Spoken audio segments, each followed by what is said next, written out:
बिस्मिल्लाहिर्रहमानिर्रहीम। अस्सलाम वालेकुम नाज़रीन, आप यूट्यूब चैनल देख रहे हैं। मैं इमरान खान हूँ। मैंने पहले दिन से कहा था कि भारत पे एतबार नहीं किया जा सकता।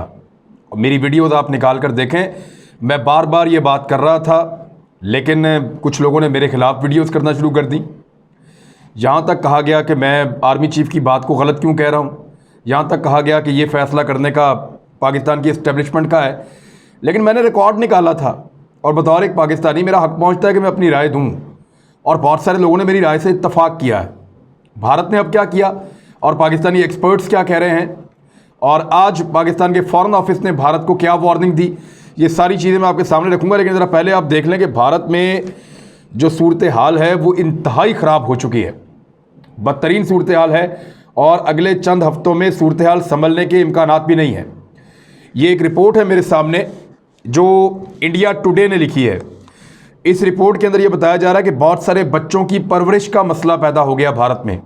वहाँ पे जो अनाथ आश्रम हैं, या जिन्हें यतीम खाना कहते हैं हम उर्दू में, उनके अंदर बच्चों को लाने की तादाद में इजाफा हुआ, इसलिए कि कई बच्चों के वालिदैन फौत हो गए हैं कोरोना वायरस की वजह से। कई बच्चों के दोनों माँ और बाप दोनों फौत हो गए हैं, उनका इंतकाल हो गया है। और कई बच्चे ऐसे हैं जिनकी या माँ मारी गई है कोरोना वायरस की वजह से, या बाप का इंतकाल हो गया है। तो इस वजह से ये एक इंसानी अलमिया है जो इस वक्त भारत जिससे गुजर रहा है।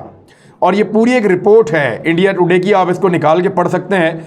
और इसके अंदर बड़े खौफनाक हकायक लिखे हैं कि किस तरीके से बच्चे जो हैं उनके माँ बाप उनसे अलग हो रहे हैं, किस तरीके से बच्चों को यतीम खानों में लाया जा रहा है, और कैसे बहुत सारे लोग दरखास्तें दे रहे हैं कि यतीम खानों में आने वाले बच्चे या जिनके माँ बाप मर रहे हैं वो बच्चे हमारे हवाले किए जाएँ, हम उन्हें पालेंगे। तो इस किस्म का एक इंसानी अलमिया पैदा हो गया है भारत के अंदर। लोग बदस्तूर अस्पतालों के बाहर अपनी जानें दे रहे हैं। भारतीय हुकूमत जो है वो हर हाल में इस डाटा को छुपाना चाहती है, और इसके लिए वो मीडिया पर दबाव डाल रही है। और ये कहा जा रहा है कि ये भारत के नेशनल इंटरेस्ट में नहीं है, भारत के कौमी मफाद में नहीं है कि भारत का मीडिया इन नंबर्स को पूरी तरह से सारी दुनिया के सामने लेकर आए। और भारत जो गलत नंबर भारत बता रहा है वो बताने से इस तबाही को तो वो दबा रहा है कुछ हद तक, लेकिन वो दुनिया के साथ एक धोखा भी कर रहा है। देखिए, कोरोना वायरस में पहले दिन से अंडरस्टैंडिंग थी, जिस मुल्क में ये वायरस जितना शदीद होगा, जिस नौयत का होगा, जिस तरह असर डालेगा, वो मुल्क जिम्मेदार होगा कि ये सारी इंफॉर्मेशन WHO के साथ शेयर करेगा, ताकि इसके ऊपर स्टडी जारी रहे और बाकी दुनिया इससे महफूज रह सके। लेकिन भारत अपने इमेज को बचाने के लिए, भारत की हुकूमत अपनी साख को बचाने के लिए, अपनी इज्जत को बचाने के लिए हकायक को छुपा रही है। और टेस्ट भी उन्होंने कम कर दिए हैं। लेकिन टेस्ट कम करने के बावजूद जितने केसेस भारत में पहले 6 महीनों में आए थे, उससे ज़्यादा केसेस भारत में गुज़िश्ता 2 हफ्तों में आए हैं। इस वक्त का जो डाटा है वो बड़ा खौफनाक है। डाटा के मुताबिक भारत में अब तक 2,23,000 अमवात हो चुकी हैं। इतने लोग जो हैं वो मारे गए हैं। एक दिन में 3 से 4 हज़ार लोगों की हलाकत हो रही है जो रिपोर्ट हो रहे हैं, जबकि जो मेडिकल एक्सपर्ट्स हैं उनके मुताबिक भारत में हलाक होने वालों की तादाद 5 से 10 गुना ज़्यादा है। भारत ने एक पाबंदी लगा दी है कि कब्रिस्तानों से या शमशान घाट, यहाँ पे हिंदुओं को जलाया जाता है, उन जगहों से मीडिया रिपोर्ट ना करे, मीडिया वहाँ पे जाकर तस्वीरें ना बनाए। इसकी पाबंदी लगाई जा रही है और वहाँ पे पुलिस को खड़ा किया जा रहा है ताकि हलाकतें जो हैं वो पूरी तरह से रिपोर्ट ना हो सके। जो डाटा उनका ऑन रिकॉर्ड आ रहा है उसके मुताबिक इस वक्त की जो अमवात हैं 3500-3600 ऐसे रिपोर्ट हो रही हैं। गुज़िश्ता 24 घंटों की गालिबन 3500 से ज़ायद थी। 3,000 से 4,000 की एवरेज वो रिपोर्ट कर रहे हैं, लेकिन इससे 5 से 10 गुना ज़्यादा हलाकतें हो रही हैं भारत में। ये बता रहे हैं भारत के जो मेडिकल एक्सपर्ट्स हैं वो। भारत के अपोजिशन लीडर राहुल गांधी ने इस वक्त मुतालबा किया है बड़ा ज़ोरदार कि फौरी तौर पे भारत के अंदर नेशनल लॉकडाउन लगा दिया जाए, कौमी सतह का एक लॉकडाउन पूरे भारत में लगाया जाए, क्योंकि वहाँ पे केसेस की तादाद 2 करोड़ को क्रॉस कर चुकी है। यानी 2 करोड़ से ज़ायद केसेस इस वक्त भारत के अंदर मौजूद हैं, और जो एक्टिव केसेस हैं वो भी लगभग कुछ 36-37 लाख के करीब बताए जा रहे हैं। इतने बड़े पैमाने पर वहाँ पे कोरोना फैल चुका है और इतनी बुरी सूरत हाल है।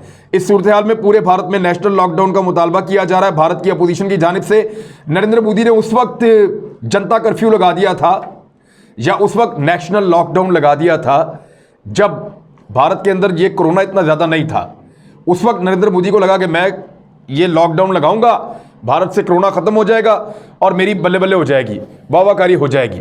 तो प्राइम मिनिस्टर इमरान खान ने इससे मुख्तलिफ मॉडल जो है वो अपनाया था पाकिस्तान में।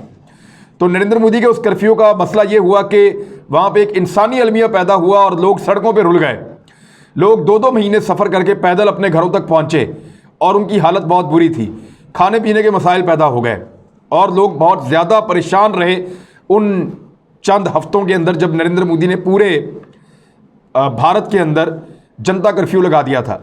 अब जब सूरत हाल बहुत ख़राब है तो वो हिचकिचाहट का शिकार हैं कि कर्फ्यू लगाएं या ना लगाएं, भारत पूरे को बंद करें या ना करें, लेकिन अल्टीमेटली उनको ऐसा करना पड़ेगा। भारत ने टेस्टिंग को भी बहुत ज़्यादा कम कर दिया है। यानी एक बैनुल अक़वामी उसूल है कि अगर किसी बंदे को कोरोना हो गया है तो उसके आसपास के कम से कम 10 बंदों का टेस्ट लिया जाएगा या 30 बंदों तक का टेस्ट लिया जाएगा। एवरेज जो है वो लगभग 20 बंदों की निकलती है कि इतना 15 से 20 बंदों का टेस्ट होना चाहिए जिस बंदे को कोरोना निकले उसके आसपास जो मौजूद हैं। और भारत में तो आपको पता है आबादी बहुत ज़्यादा है, लोग स्लम एरियाज़ में रहते हैं, छोटी छोटी बस्तियों में हज़ारों लोग रहते हैं और इकट्ठे जुड़ के रहते हैं।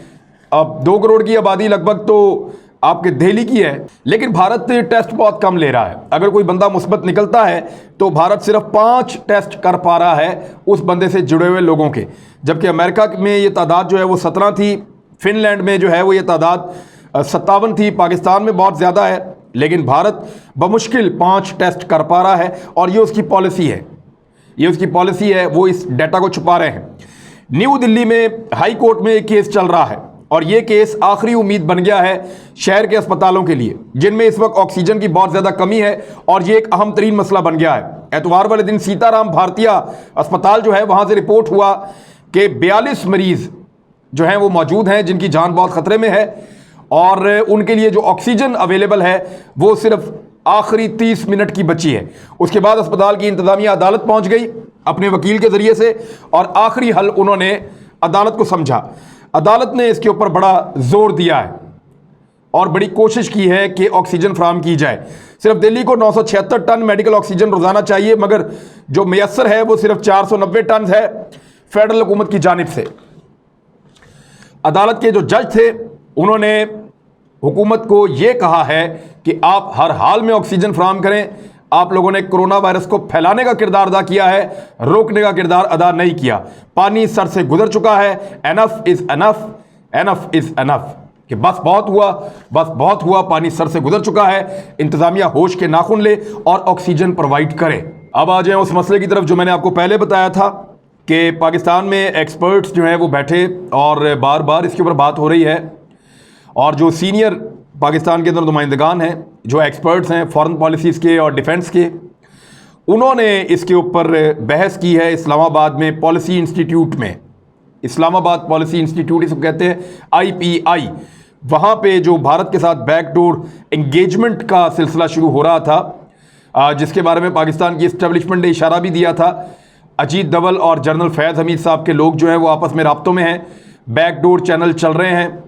जबकि इमरान खान साहब ने शर्त रखी है कि जब तक कश्मीर के मामले के ऊपर भारत अपनी पोजीशन से नहीं हटता तब तक पाकिस्तान उनके साथ बराह रास्त मुज़ाकरात में नहीं जाएगा। ये बड़ा अच्छा मौक़िफ़ है। वज़ीर-ए-आज़म पाकिस्तान को इस पर डटा रहना चाहिए, चाहे उनके ऊपर जितना मर्जी दबाव आए। पूरा पाकिस्तान वज़ीर-ए-आज़म के साथ होगा, चाहे आपको एस्टेब्लिशमेंट कहे, चाहे आपको इदारे कहें, चाहे आपको मुख्तदर हल्के कहें, चाहे आपके ऊपर बैनुल अक़वामी सतह पे दबाव आए। आपको अपने मौक़िफ़ पे डटा रहना चाहिए कि कश्मीर के इशू पर भारत जब तक लचक नहीं दिखाता तब तक पाकिस्तान उनके साथ बराह रास्त बातचीत ना करे, क्योंकि भारत को फ़ायदा होता है तभी वो बात करने के लिए आता है। अब्दुल बासित साहब हैं, फ़ॉरेन एक्सपर्ट हैं, फ़ॉरेन मामलात के, ख़ारजी मामलात के एक्सपर्ट हैं और सफ़ीर रहे हैं, भारत में भी ड्यूटीज़ कर चुके हैं।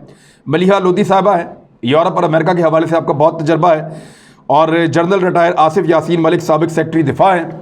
इन लोगों ने अपनी ओपिनियन दी है इस्लामाबाद पॉलिसी इंस्टीट्यूट में। इन्होंने ये कहा कि भारत पे एतबार नहीं किया जा सकता। इन्होंने वार्न किया है पाकिस्तान को और पाकिस्तान की इस्टेब्लिशमेंट को और हुकूमत को भी, अगर आप भारत के साथ बात करना चाहते हैं तो कश्मीर के ऊपर किसी नतीजे पर उसको पहुँचाएँ। अदरवाइज आप नुकसान उठाएंगे। भारत टेबल के ऊपर बहुत शातिर दुश्मन है और वो इसका फ़ायदा उठाने की कोशिश करेगा।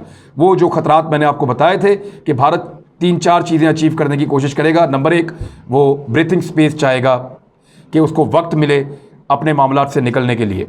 दूसरा, बैनुल-अक़वामी सतह पे जो उसकी बेइज्जती हुई है, जो एक नाजी उनका नाम पड़ गया है और मोदी हिटलर के तौर पे पहचाना जा रहा है, उस मामले से वो निकलने की कोशिश करेंगे।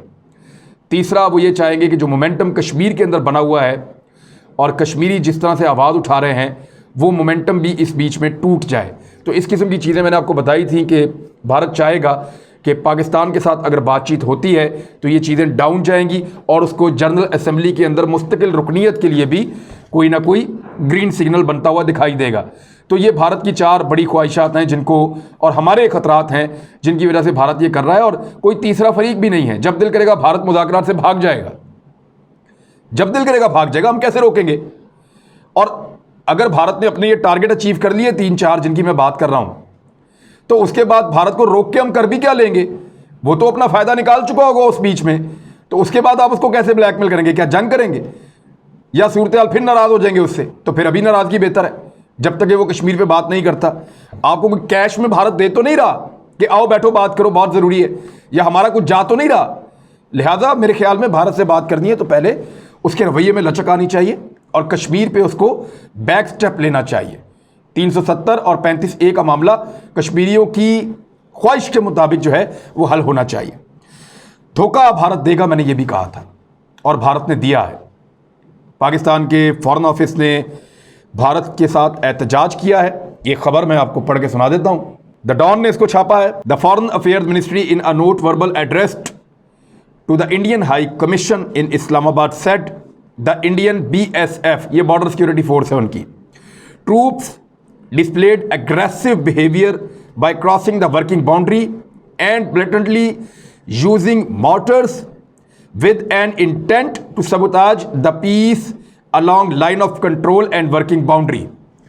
पाकिस्तान ने एक ज़ुबानी नोट जो है वो भिजवाया है इंडियन हाई कमिश्नर को इस्लामाबाद में, और उसमें ये कहा गया है कि भारतीय BSF ने जो है वो अग्रेशन दिखाई है, जारहाना बिहेवियर दिखाया है और क्रॉस किया है वर्किंग बाउंड्री को, और उसके बाद उन्होंने मुश्तइल किया है, यानी इश्तियाल दिलाया है और ऐसी कार्रवाई की है जिसमें उन्होंने मोटर फायर किए हैं। और ये लाइन ऑफ कंट्रोल और वर्किंग बाउंड्री के ऊपर जो अमन है, जो पीस डील है, उसको ख़राब करने की एक साजिश है। और इसमें यह भी कहा गया है कि ये भारत की जानिब से फरवरी 2021 के बाद जो DG director general military operations DGMO's understanding हुई थी 2021 में फरवरी में, उसकी एक खिलाफ वर्जी जो है वो पहली मरतबा भारत ने की है और भारत इन चीज़ों से बाज रहे। उसके बाद पूरा एरिया आइडेंटिफाई किया, कैसे हुआ, क्या हुआ, कितनी गोली फायर की, कितने मोटर फायर किए और किस तरीके से भारत ने लाइन ऑफ कंट्रोल की खिलाफ वर्जी की है। तो ये है वो भारत, और वो उसको इंटरनेशनल बॉर्डर कह रहे थे। भारतीय अखबारात और भारतीय BSF इस वर्किंग बाउंड्री के एरिया को इंटरनेशनल बॉर्डर कह रहे थे। तो आप समझिए कि वो कश्मीर के मामले के ऊपर एक कदम चलने को तैयार नहीं है। वो तो इसको मुतनाज़े इलाका समझने को तैयार नहीं है। हम जिसको वर्किंग बाउंड्री कहते हैं वो उसको इंटरनेशनल बॉर्डर कहते हैं। हम जहाँ पे लाइन ऑफ कंट्रोल की बात करते हैं वो पाकिस्तान के जो आज़ाद कश्मीर का इलाका उसको मकबूजा कश्मीर कहते हैं। तो इस तरह तो ये मसला हल नहीं होगा और भारत तो इसके ऊपर बात करने के लिए तैयार नहीं है। वो तो कहते हैं हमारा अटूट अंग है और एक कदम पीछे नहीं हटना चाहते। ऐसी सूरत हाल में अगर हम भारत से मुज़ाकरात कर रहे हैं तो किस चीज़ पे कर रहे हैं, किस लिए कर रहे हैं, किस कीमत पर कर रहे हैं? ये बड़े सवालात हैं जो एक्सपर्ट्स ने भी उठाए हैं और भारत ने साबित किया है कि वो हमेशा दोस्ती का हाथ बढ़ाता है और पीठ में छुरा घोंपता है। पाकिस्तानियों को ये बात समझनी चाहिए। अब तक के लिए इतना ही। अपना ख्याल रखिएगा, अपने इस चैनल का भी। अल्लाह हाफ़िज़।